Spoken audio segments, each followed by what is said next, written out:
ಸಿದ್ಧಗಂಗಾ ಶ್ರೀಗಳ ಆರೋಗ್ಯ ಕುರಿತಾಗಿ ಅವರ ವೈದ್ಯರು ಏನು ಹೇಳಿದ್ದಾರೆ ನೋಡೋಣ.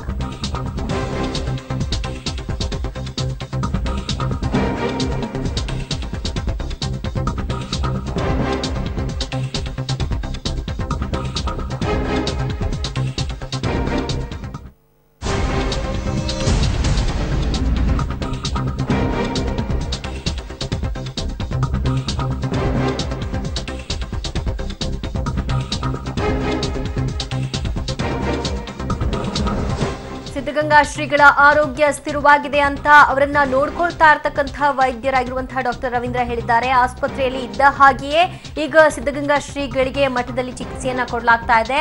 ಪ್ರೋಟೀನ್ ಅಂಶ 2.7 2.8 ಇದೆ ಅನ್ನುವಂತಹ ಮಾಹಿತಿ ಕೊಡ್ತಾ ಇದ್ದಾರೆ. ಮೆಡಿಕಲ್ ಸೈನ್ಸ್ ಏನನ್ನೂ ಹೇಳಲು ಸಾಧ್ಯವಿಲ್ಲ ಅಂತಲೂ ಕೂಡ ವೈದ್ಯರು ಹೇಳ್ತಾ ಇದ್ದಾರೆ.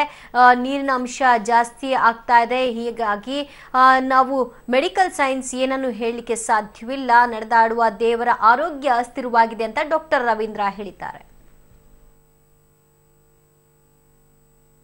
ಈಗ ಶ್ರೀ ಸಿದ್ಧಗಂಗಾ ಸ್ವಾಮೀಜಿ ಅವ್ರನ್ನ ಈಗ ನೋಡಿದ್ವಿ. ಈಗ ಅಲ್ಲಿ ಹಾಸ್ಪಿಟಲ್ ಯಾವ ತರ ಇದ್ರು ಅದೇ ತರ ಇದ್ದಾರೆ. ಈವನ್ ಸ್ವಲ್ಪ ಈಗ ವೆಂಟಿಲೇಟರ್ನ ಏನು ಆಕ್ಸಿಜನ್ ಅವರೇ ಉಸಿರಾಡೋದಕ್ಕೆ ಈಗ ವ್ಯವಸ್ಥೆ ಮಾಡಿದ್ರು, ಸ್ವಂತ ಉಸಿರಾಟ ಮಾಡ್ತಾ ಇದ್ದಾರೆ. ಬಟ್ ಏನಂದ್ರೆ ಪೂರ್ತಿ ನಮಗೇನು ಎಕ್ಸ್ಪೆಕ್ಟೆಡ್ ರಿಸಲ್ಟ್ಸ್ ಅಂತ ಏನು ಹೇಳ್ತೀವಿ ಅಂದರೆ ಕಣ್ಣು ಬಿಡೋದು, ಕೈಕಾಲು ಇದು ಮಾಡೋದು, ಓಡಾಡೋದು, ಆ ಥರ ಒಂದು ರೆಸ್ಪಾನ್ಸ್ ಕಾಣ್ತಾ ಇಲ್ಲ. ಅಂದರೆ ಪ್ರೋಟೀನು ಈಗಲೂ 2.7 2.8 ಇದೆ. ಅದರಿಂದ ಎಕ್ಸ್ಪೆಕ್ಟೆಡ್ ನಾವೇನು ಅಂದ್ಕೊಂಡಿದ್ವಿ ಆ ಥರ ಇಲ್ಲ. ಬಟ್ ಆ ಥರ ಅಂದರೆ ಬ್ಲಡ್ ಪ್ರೆಷರ್ ಮೇಂಟೈನ್ ಆಗ್ತಾ ಇದೆ. ಎಲ್ಲರೂ ನೋಡ್ತಾ ಇದ್ದೀರಾ ಈಗ ಆಲ್ರೆಡಿ ಬ್ಲಡ್ ಪ್ರೆಷರ್ ಮೇಂಟೈನ್ ಆಗಿದೆ. ವೆಂಟಿಲೇಟ್ರಿಂದನೂ ಈಗ ಸ್ವಲ್ಪ ಹೊತ್ತು ತೆಗೆದು ಸ್ವಂತ ಉಸಿರಾಡೋದಕ್ಕೆ ಇದು ಮಾಡಿದ್ವಿ, ಅದನ್ನು ಮಾಡ್ತಾ ಇದ್ದಾರೆ.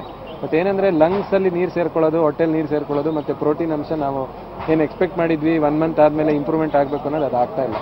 ಅದರಿಂದ ರಿಪೀಟೆಡ್ ಆಗಿ ಅದಲ್ಲಿ ನೀರು ಸೇರ್ಕೊಳ್ಳುತ್ತೆ, ಹೊಟ್ಟೆಲಿ ನೀರು ಸೇರ್ಕೊಳ್ಳುತ್ತೆ. ಅದರಿಂದ ಉಸಿರಾಡೋಕ್ಕೆ ಅವ್ರಿಗೆ ತೊಂದರೆ ಆಗ್ತಾ ಇದೆ.